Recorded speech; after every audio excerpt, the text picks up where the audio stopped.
Okay, so let us continue with the C programming. You see, we can use both upper and lower case while we type a C program. But it is said that by custom we use the lower cases. Now see, here we have declared two variables, radius and area, and the type of the variable is floating type, that means the real. Now we have used the small cases, that is radius, radius. Now if I use another variable, capital radius, that will be different variable.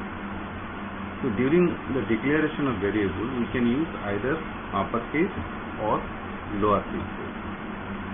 But some functions are there, inbuilt functions. For example, this printf function, scanf functions, etc. This must be typed in lower cases. So that's why it is suggested we use lower cases always. No need to get into any mess. During variable declarations also, now as plenty of names are available, you can type in lower cases. So if 3, 4, 5, 10 variables are to be declared, we can use different words or different names, and better we use the lower cases to distinguish one variable from another. This comment line, this is the comment line, this will not be executed. Comment line we can use capital letter or small letter as you wish, no problem. For example, here also include, we must use the lower cases. So it's better always use the lower cases when you type a C program.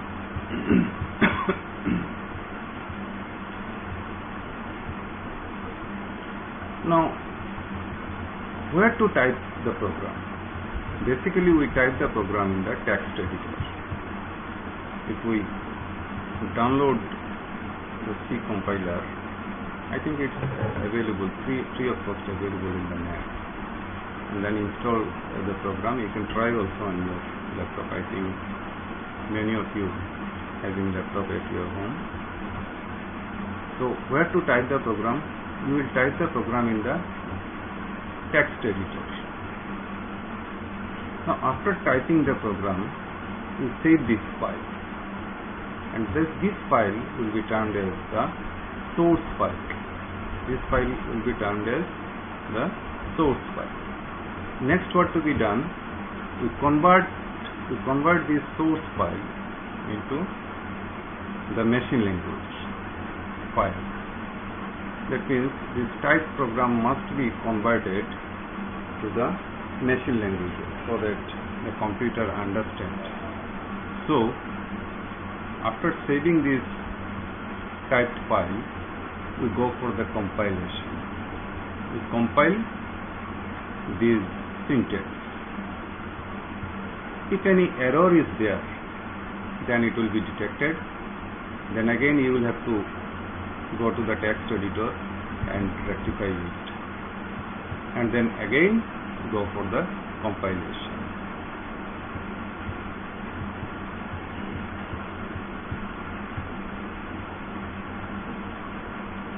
So the source program is compiled using the main menu option.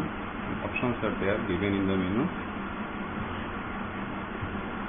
The translation is done after examining each and every instructions minutely for its correctness. Now if there are no errors in the source file, the compilation proceeds silently and translated in the program known as object code. And if any error is there, then it will be detected and you have to rectify it, again going to the text editor. Now after the program has been translated into object code, it is linked with the library functions. Why to link it with the library functions? Because very often we use some functions. One example, for example, square root function. Now if we do not link the program with the library function, the computer will not understand what is this sqrt function. So after compilation, what happens? We link the program with the library function. Now the compiled and linked program produces another file that is called the executable file. And executable file means the stored program name will be same, but the extension will be different with .exe extension. And this executable file is executed. When we execute a file, the computer will ask for input. If we use any scanf function, scanf represents the input function. Wherever you use scanf function, the computer will ask for input, so that input. So when we execute a file, the computer asks for input, we just input the values. For in this example, when we execute this file, here we have used the scanf, the radius. That means the computer will ask for the radius. Now once we insert a value through the keyboard, that value will be stored into the radius.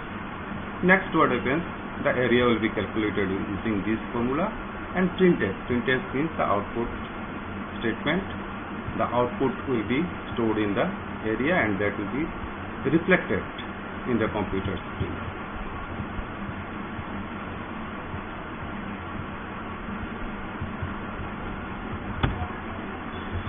C character set. Now C uses uppercase letters capital A to capital Z, the lowercase letters small a to small z, the digits 0 to 9, and some special characters as the building blocks. Now these are some special characters. You see, blank is also a character. If we put a blank in between somewhere, that is also treated as a character. Now it is said C uses some combinations of these characters, such as if we write backslash B, we can also write backslash N, we can also write backslash T.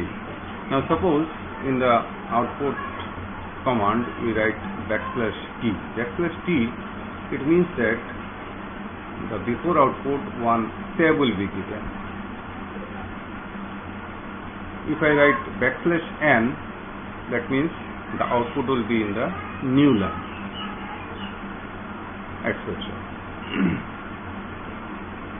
Now these character combinations of characters are known as escape sequences. Identifiers and keywords.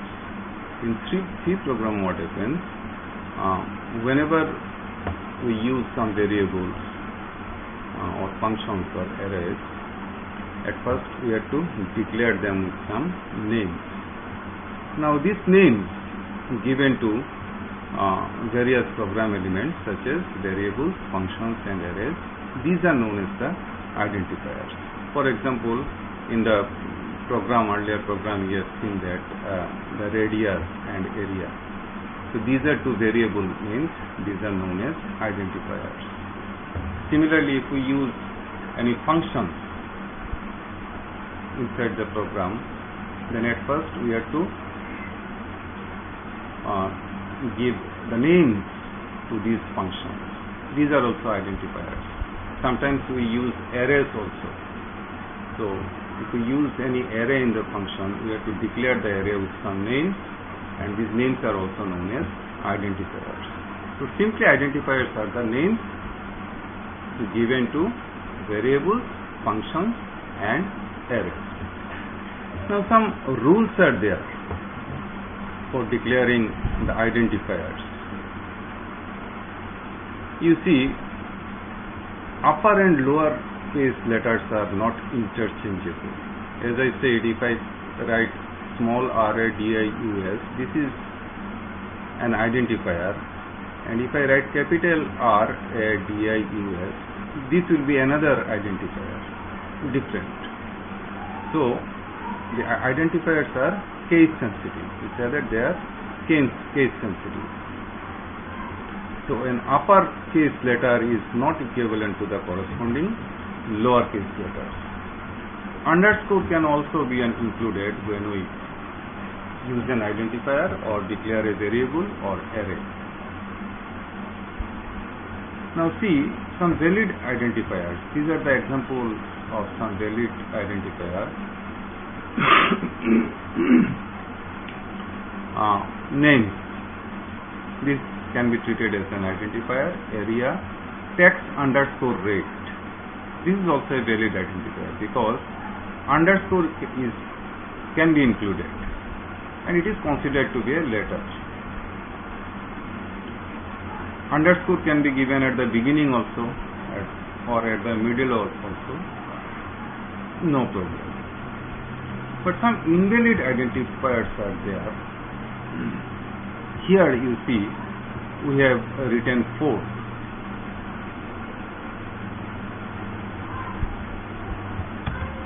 This is an invalid identifier because the first character is not a letter. It is said that the first character must be a letter. So we cannot use any numeric value while we declare a variable or identifier. Then this quotation. This is also an illegal character. Dash cannot be used. Order dash number is an illegal or invalid variable name. If we write order underscore no, then it's okay. And blank space not allowed. You can write error underscore flag. That will be a valid identifier. Now some reserved words are there which we cannot use in declaring the variable names, etc. in the program, and we use these reserved words only in their stipulated places in the program. For example, this is a reserved word, auto.